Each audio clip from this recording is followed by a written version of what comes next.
Bismillahirrahmanirrahim. Alhamdulillahi Rabbil Alamin. Salatu wassalamu ala asyrafil anbiya'i wal mursalin.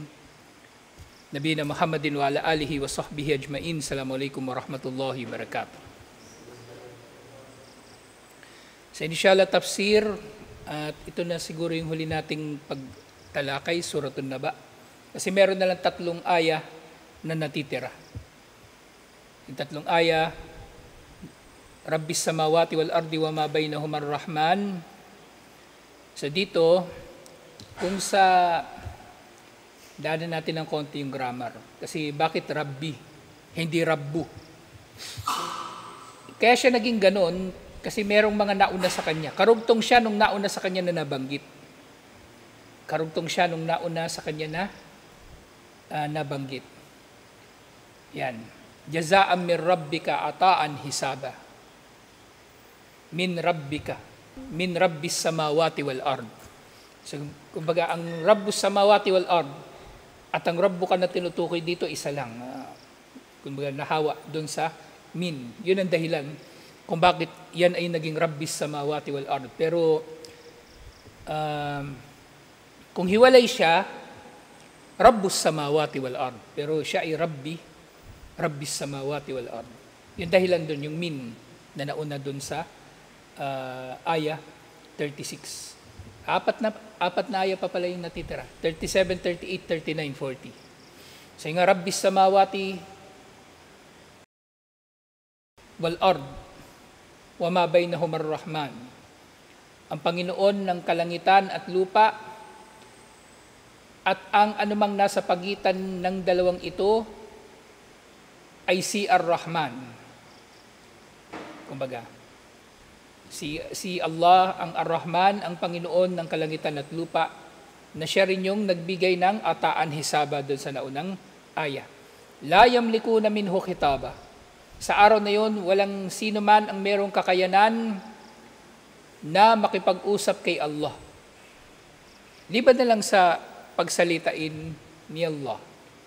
Yawma yaqumu ruhu wal malaikatu saffan la yatakallamuna illa man adina lahu ar-Rahman wa qala sawaba. Sa araw na tatayo rito ang Ar-Ruh, si Jibril alayhis salam at ang mga anghel ng nakahanay. Walang sino man sa kanila ang magsasalita liban na lamang sa pahintulutan ng Ar-Rahman wa qala sawaba. At kapag pinagsalita sila, yung mga anghel, magsasalita lang sila ng matuwid. Dalikal yawmul haqq, yaon ang araw ng katotohanan o maaring araw na totoong araw. Faman siya at takada ila rabbihi maaba, sino mang nagdanais ay marapat lamang na humanap ng daan pabalik sa kanyang Panginoon, siyempre sa pamagitan ng pagsunod sa Kanya. Inna andarnakum adaban kariba, tunay na kami nagbababala sa inyo sa malapit na parusa. Nang tinutukoy dito yung araw ng paghuhukom, yung adaban kariba. Kasi ang araw ng paghuhukom, doon mismo meron ng parusa. Na para sa mga mananampalataya, pagdadalisay na rin para sa kanila. Nang sa gayon, pagpasok sa paraiso, wala silang kasalanan. At may mga kasalanan na maaring sa halip na pagdurusahan nila sa impyerno, sa araw ng paghuhukom, pagdurusahan na nila. Maaring doon pa lang ay pagdurusahan na nila. Yawma yandurul mar'u ma qaddamat yada. Ito ang araw na titingnan ng bawat isa sa mga tao ang anumang kanilang ginawa. Anumang ginawa ng kanilang dalawang kamay. Anumang ginawa ng kanyang dalawang kamay, at sasabihin ng kafir, wa yaqulul kafiru, ya laytani kuntu turaba, sana ako ay naging alabok na lamang. So meron na lamang 4 na natitira na aya. So dito, yukbiru ta'ala an azmatihi wa jalalihi wa annahu rabbus samawati wal ard wa ma fihima wa ma bainahuma. Si Allah subhanahu wa ta'ala, siya ay nagpapabatid sa atin na siya ang Panginoon ng kalangitan at lupa, at kapag sinabing samawat, kasama na rito ang anumang nasa labas ng mundo. Ibig sabihin buong kalawakan, buong universe, buong sansinukob. At anumang nasa pagitan nito o anumang nasa loob nito ng samawati wal ard, lahat kay Allah. Lahat siyang nagmamay-ari, lahat siyang may kontrol, lahat siyang may likha, lahat siya ang merong kompletong pamamahala dito dahil siyang Rabb ng mga ito, Panginoon ng mga ito. Wa annahu ar-Rahmanul ladhi shamilat rahmatuhu kulla shay. At siya ang Ar-Rahman. Di ba ang Ar-Rahman, ang pinagkaiba niya sa Rahim, ang Rahman tumutukoy sa pagiging maawain ni Allah sa mas malawak na kahulugan. Pero yung Ar-Rahim, tumutukoy lang sa pagiging maawain niya doon sa kanyang mga nilikha na mananampalataya. So mas espesyal ang pagiging Rahim ni Allah kaysa sa Rahman, kaysa sa kanyang pagiging Rahman. Yung kanyang pagiging Rahman, mas malawak, at ang kanyang pagiging Rahim, mas specific, mas espesyal sa mga mananampalataya. Kaya nga, Bismillahirrahmanirrahim. At sa Surah Al-Fatiha, Alhamdulillahi Rabbil Alamin, Ar-Rahmanirrahim. So yun ang kahulugan doon na pinagkaiba ng Ar-Rahman at Rahim katulad ng nauna na nating natalakay sa kahulugan ng Surah Al-Fatiha. So ang kanyang habag ay sumasaklaw sa lahat ng bagay. Katulad ng sinabi ni Allah, La yamlikuna minhu kitaba. So ganun din karugtong nito. Sa araw na iyon ay la yakdiru ahadun ala ibtida'i mukhatabatihi illa biidnihi. Walang sino man ang maaring magsasalita o mauunang magsasalita kay Allah. Kumbaga mauunang makikiusap o mauunang magsasalita, mauunang sasaksi, walang sino man ang magsasalita liban na lamang sa pahintulutan ni Allah o utusan ni Allah na magsalita. Katulad halimbawa doon sa kanyang sinabi sa iba't ibang mga aya, nababanggit dito sa tafsir, kakaulihi ta'ala, man dalladhi yashfa'u indahu illa bi'idnih, sino ba ang mamamagitan sa kanya kay Allah liban na lamang sa pahintulutan niya? Sa Ayatul Kursi. Ganyan din, yawma ya'ti la takallamu nafsun illa bi'idnihi. Sa araw na sila ay darating. Saan ba itong aya na ito? Di na nabanggit, di ba? Sa araw na sila ay darating, o kapag dumating na ang araw na yaon, yung araw ng paghukom pala, yung araw ng paghukom tinutukoy dito. Kapag dumating na ang araw ng paghukom, walang sino mang magsasalita liban na lang sa pahintulot ni Allah. At hindi sinabi niya, Yawma yakumur ruhu wal malaikatu saffa la yatakallamun. So bukod doon sa mga tao na hindi pagsasalitain, gawin din yung mga anghel. Na dito nga, al-muradu birruhi, hahuna, huwa Jibril. Ang tinutukoy dito na ruh, yawma yakumur ruh. Sa araw na tatayo ang ruh, si Jibril alayhis salam at ang mga anghel na saffa, na nakahanay. La yatakallamuna, hindi sila magsasalita, nakahanay lang sila. Kama qala azza wa jalla, katulad ng sinabi ni Allah subhanahu wa ta'ala, nazala bihir ruhul amin. Ibinaba ito ng ruhul amin, ng mapagkakatiwalaan na espiritu. Yun nga si Jibril alayhis salam. Ala qalbika. So ibinaba ni Jibril alayhis salam ang wahi, ang kapahayagan sa puso ni Propeta Muhammad sallallahu alaihi wasallam, litakuna minal mundirin, upang ikaw ay maging kabilang sa mga tagapagbabala. At hindi sinabi ni Muqatil bin Hayyan, ar-ruhu huwa ashraful malaika wa aqrabu ila rabbi azza wa jalla sahibul wahi. At ang tinutukoy dito na ruh ayon kay Muqatil, ang pinakamarangal na malaika sa mga malaika at pinakamalapit sa kanyang Panginoon, pinakamalapit sa Panginoon, at siyang merong dala ng wahi. Di si Jibril alayhis salam pa rin ang mga tinutukoy dito. Si Jibril alayhis salam pa rin ang tinutukoy sa mga nababanggit na ito. Illa man adina lahu rahman. So karugtong ito ng la yatakallamun, hindi ra magsasalita ang mga anghel kasama si Jibril alayhis salam, liban na lamang sa pahintulutan ng Ar-Rahman. Ngayon dito sa huling mga aya ng Suratul Naba, nabanggit ng ilang beses ang Ar-Rahman. Ang Ar-Rahman. At ito yung kumbaga pangalan ni Allah na binanggit niya sa mga aya dito. Na ibig sabihin, kumbaga ito ay pinapakilala niya ang kanyang sarili. Dito ay pinapakilala niya ang kanyang sarili na mahabagin nga sa kanyang lahat ng mga nilikha sa kabuuan, sa pangkalahatan. Pero pagdating ng araw ng paghukom, syempre ang iiral na lamang na awa ni Allah para sa mga mananampalataya sa kanyang pagiging Ar-Rahim, insyaallah. So walang sino man na magsasalita sa mga anghel liban na lamang sa pahintulutan ng maawain o ng mahabagin. Katulad ng sinabi ni Allah kaqawlihi, yawma ya'ti la takallamu nafsun illa bi'idnihi. Yung aya din kanina na nabanggit. Sa pagdating ng araw na ito, araw ng paghuhukom, walang sino man na magsasalita liban na lang sa pahintulot ni Allah. Wa kama thabita fi sahih. Katulad na ng pagtibay sa hadith, nabanggit ito doon sa Fathul Bari. Wala yatakallamu yawma idin illa rusul. So wala raw makakapagsalita doon. Ibig sabihin, malayang pagsasalita ni Allah liban na lamang sa mga sugo. Pero syempre, yung pagsasalita ng mga sugo, ganun din. Depende sa kung ano pahintulutan ni Allah. Kasi maaaring mangyari, di ba? Maaaring binabanggit dito ang kasama, yung kung paano si Propeta Muhammad sallallahu alaihi wasallam ay kumbaga nakipag-usap kay Allah, di ba? Tatanggapin ni Allah yung kanyang syafa'ah na simula na ang araw ng paghuhukom. Sa pagsasalitain niya si Propeta Muhammad sallallahu alaihi wasallam sa araw ng paghuhukom.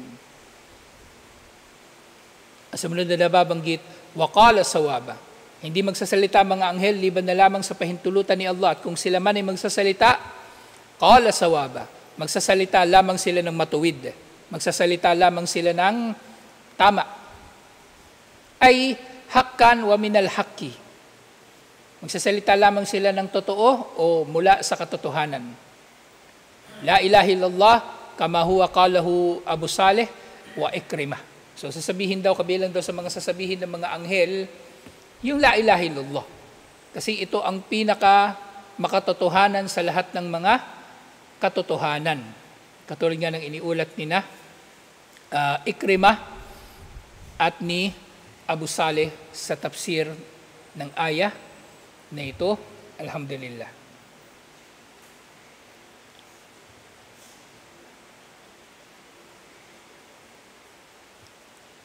Sa sumunod, dalikal yawmul haq. Ito ang araw na totoo. Ay al-kainu la mahalata. Ito ang ibig sabihin, ito kumbaga araw na totoo sa kahulugan na hindi siya yung peking araw, kumbaga, o peking, ibig sabihin, ito na talaga, na walang anumang pagdududa dito. Ito na talaga ang araw ng paghuhukom. Faman sya'at takhadha ila rabbihi ma'aba. Kaya sino mang nagnanais ay kumuha ng landas patungo sa kanyang Panginoon. Landas pabalik patungo sa kanyang Panginoon ay marji'an wa tarikan yahtadi ilayhi wa minhajan yamurru bihi alayhi. So, tinutukoy dito na kukuha ng landas pabalik sa kanyang Panginoon sa dunya. Okay? Kasi sa araw ng paghuhukom, wala na. Pagtutuos na lang ang meron doon, wala na tayong magagawa. Doon na namang mabuti o masama. So, yung tinutukoy niya dito sa mundo. Sino man ang nagnanais ay kumuha ng landas na tatahakin niya patungo kay Allah at kaparaanan na tatahakin niya o dadaanan niya patungo kay Allah subhanahu wa ta'ala. At panghuling aya, yung sinabi ni Allah, inna andarnakum madaban kariba. Tunay na kami ay nagbababala sa inyo o nagbabala sa inyo ng parusa na nalalapit. Ya'ni yawmal qiyamati lita'akkudi wuku'ihi sara kariban lianna kulla ma huwa atin o aton din pala. Nabanggit natin ito nung nakaraan sa iba pang mga tafsir. Sa tinatawag ni Allah ang araw ng paghuhukom bilang adaban kariba, malapit na parusa, dahil ang araw ng paghuhukom ay tiniyak niya ang pagiging totoo nito. Di ba? Dalikal yawmul haq. Yawmul haq, nabanggit ba siya doon sa mga tinalakay natin na pangalan ng araw ng paghuhukom? Hindi, di ba? Al-Haqqa, nabanggit. Pero yung Yawmul Haq, hindi. Pero valid pa rin. Tatawagin natin ang araw ng paghuhukom bilang Yawmul Haq kasi tinawag siyang Yawmul Haqqa sa Quran. Kahit nga nga sabi ni Imam Al-Qurtubi, di ba? Kung yung mga napagtibay na mga mararanasan ng tao doon sa araw ng paghuhukom, ang mangyayari doon, pwede natin tatawagin ang araw ng paghuhukom sa pangalan na yun. Pwede nga natin tawagin ang araw ng paghuhukom bilang Yawmut Tawil, araw na mahaba. Kasi mahaba talaga ang araw ng paghuhukom at iba pang mga tulad nito. Pero nga, yung Adaban Kariba dito, tinutukoy yung araw ng paghuhukom. At tinawag ito sa ganitong paraan dahil siguradong darating ito. At anumang bagay na tinawag na malapit, o kumbaga, anumang bagay na kumbaga sigurado ay may tuturing na malapit. Anumang bagay na siguradong darating ay may tuturing ng malapit dahil anumang tiyak na darating ay darating. Kahit gaano pa katagal yung pagitan ng dalawa na yun, irrelevant na yun mangyayari at mangyayari. Mangyayari at mangyayari. Tulad ng nabanggit na natin nung nakaraan. Sa maring isipin ng tao, binigyan siya ng taning ng doktor, 6 na buwan na lang ang buhay mo. Inisip mo, marami ka pang pwedeng gawin sa 6 na buwan. Pero the fact na tukoy na yun, wala na. Halos bukas na lang din yun Kasi kung ano man yung gagawin mo sa loob ng 6 na buwan na yun, hindi yun magpapahaba ng buhay mo, ano pa man. Palapit ka lang, palapit pa rin sa tiyak mong kamatayan. So ganoon tayo. Ganoon tayo. Isipin natin palagi na palapit tayo ng palapit sa ating mga kamatayan at sa ating mga paghuhukom. Kanya-kanya nating paghuhukom na magsisimula doon pa lang sa ating mga kamatayan. At yun nga, yawma yandurul mar'u ma qaddamat yadah. Itong araw na titingnan ng tao kung ano ang ginawa ng kanyang dalawang kamay. Ay, yu'radu alayhi jami'a a'malihi khayraha wa syarraha. Ipapakita sa kanya sa araw ng paghuhukom ang lahat ng kanyang ginawa, mabuti man o masama. Ipapakita sa kanya. Ginawa mo ba ito? Hindi mo ba ito ginawa? Bakit mo ito ginawa? Saan nanggaling yung pera mo? Ano pinaggastusan ng pera mo? Lahat itatanong. Kaya nga magiging mahaba ang araw ng paghuhukom. Magiging mahaba ang araw ng paghuhukom. Maaaring ang mas mahaba pang araw ng paghuhukom kaysa sa buhay natin dito sa mundo. Kaya mas abalahin natin ang ating mga sarili sa pagharap natin kay Allah sa araw ng paghuhukom kaysa sa buhay dito sa mundo. Kaysa sa buhay dito sa mundo. Huwag mo problemahin yung bahay mo masyado, yung kotse mo, ano paman. Problemahin natin yung paano tayo haharap kay Allah subhanahu wa ta'ala. Na itatanong niya sa atin ang lahat. Itatanong niya sa atin ang lahat. Kaya nga, hanggat maaari yung tao, wala nga tayong dapat kinalaman sa maraming mga bagay dito sa mundo. Kasi sigurado itatanong lang yun sa atin. Itatanong lang yun sa atin. Kaya yung mga tao na, kumbaga, uhaw na mamumuno o kaya yung mailalagay sa posisyon ng pagdidesisyon, hindi yun bagay na madali. Hindi yun, kumbaga inisip lang kasi nila karangalan sa pamumuno. Pero hindi, ang pamumuno ay pananagutan, una at higit sa lahat. Una at higit sa lahat. Pananagutan. Hindi yun kung anumang inisip ng tao na pakikinabangan.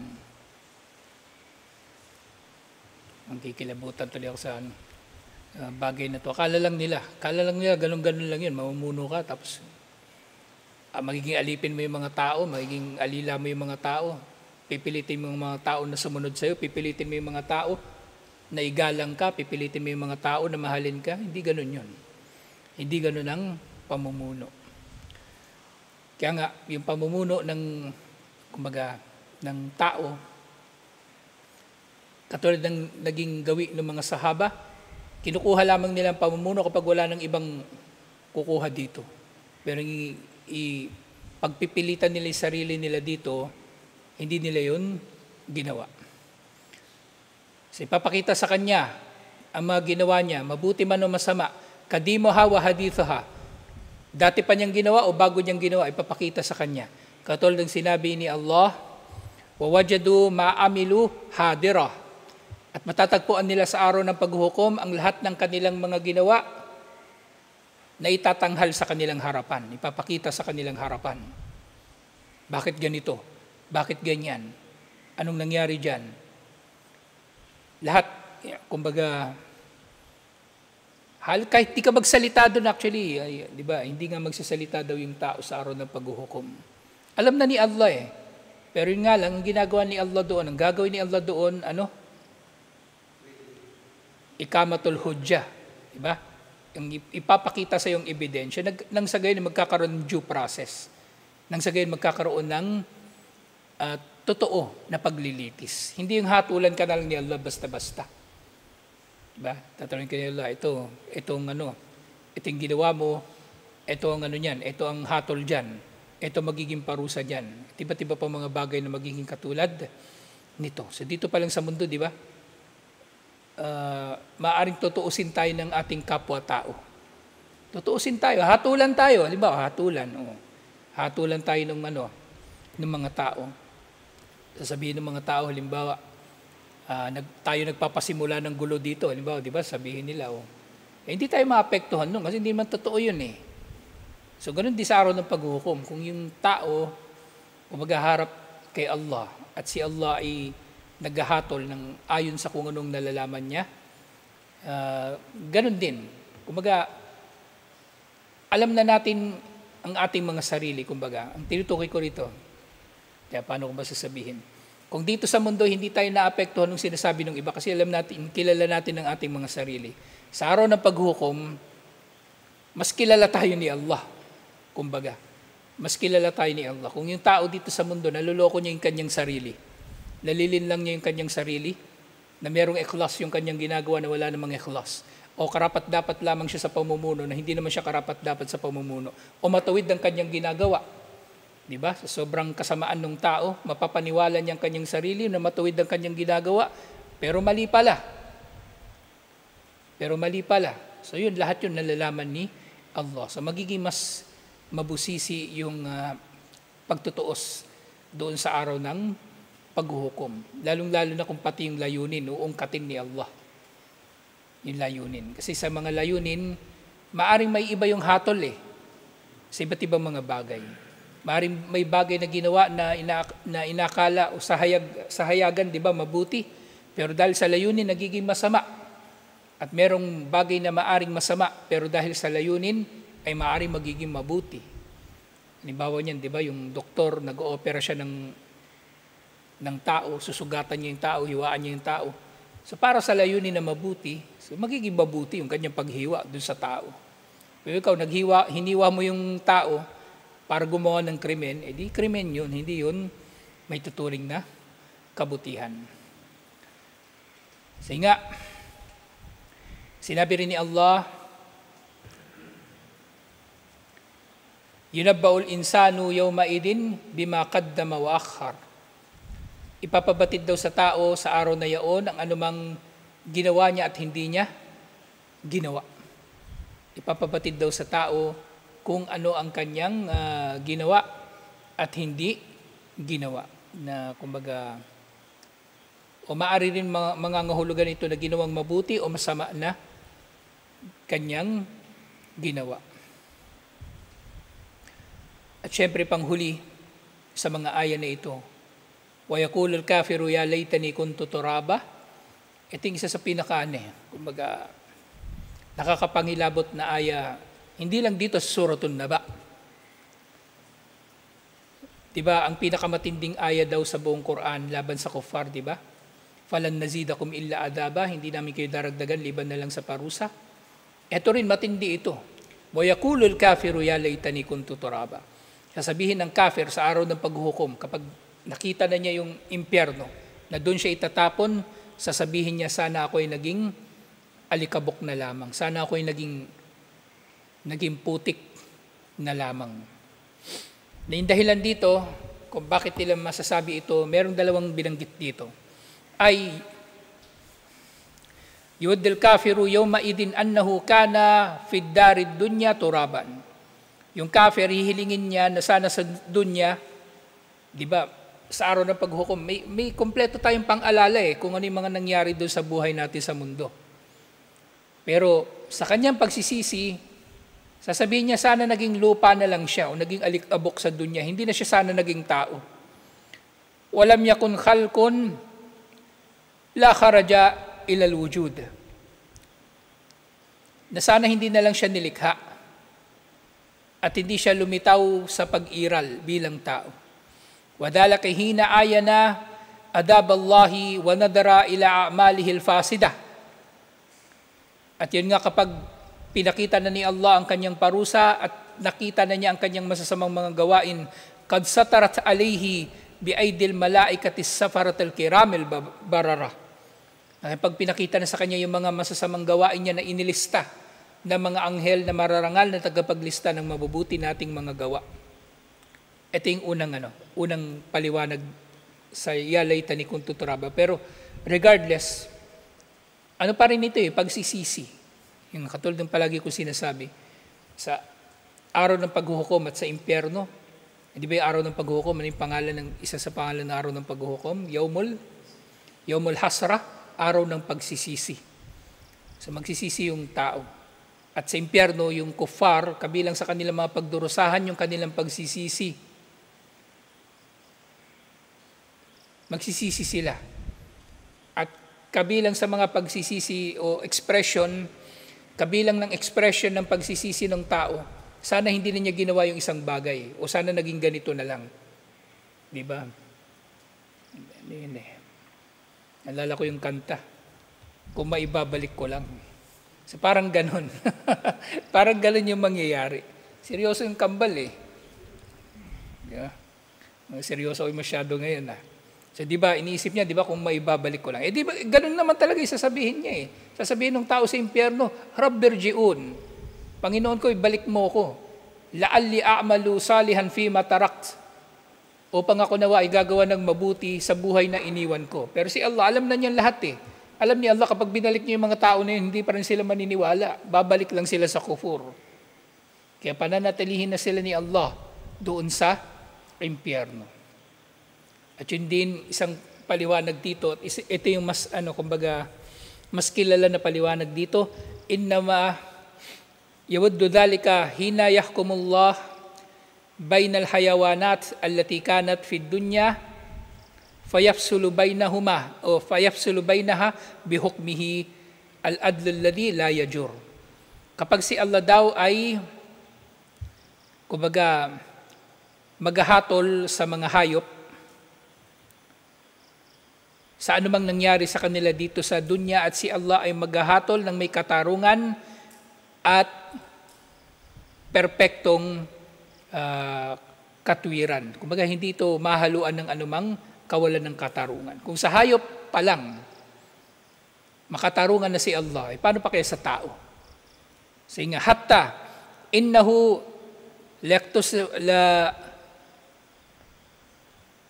liyaktas lisyatil jama' minal qurana fa idha faraga minal hukum bainaha qala laha kuni turaban fatasiru turaban.